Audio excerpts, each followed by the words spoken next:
It's time to unlock the mysteries of the unseen.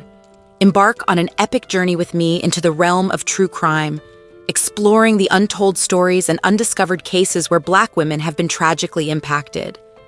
Each episode will take you beyond emotional heartbreak and fuel your passion to do whatever it takes to seek justice and amplify the voiceless.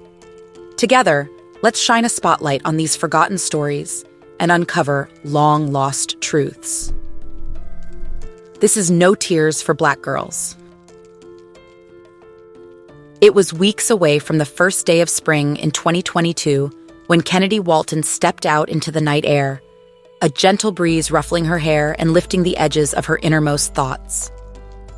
Kennedy was a gentle giant, as her aunt Marco Dean described her when speaking with Fox 2 Now in March of that same year. But unbeknownst to her friends and family, that night would be the last they ever saw of Kennedy. The evening had started off innocently enough. Kennedy and her friends went out to a restaurant in St. Charles, Missouri to celebrate the end of the work week. They laughed, drank, and ate, and then suddenly the night was over. Kennedy was the first to leave, saying her goodbyes to her friends as she stepped out onto the street, a shimmer of possibility on her horizon. But when the morning came, Kennedy was nowhere to be found. Her friends and family were beside themselves with worry. Had Kennedy gone somewhere? Had something happened to her? After days of searching, the police got involved. The police have been tight-lipped about the investigation, only saying that the circumstances surrounding the case were suspicious. But one thing they did tell the public was that Kennedy had been seen talking to a tall, dark-haired man just before she vanished. Though they followed every lead they could find, the police were unable to determine who the mysterious man was or where Kennedy had gone. But in the weeks and months that followed, they discovered a few crucial details. First, the police found out that Kennedy's cell phone had been used to make a call to a payphone in a nearby city. The phone number had been disconnected, and the police were unable to trace it. That meant that the call had been made using a prepaid cell phone that was most likely discarded after the call was made.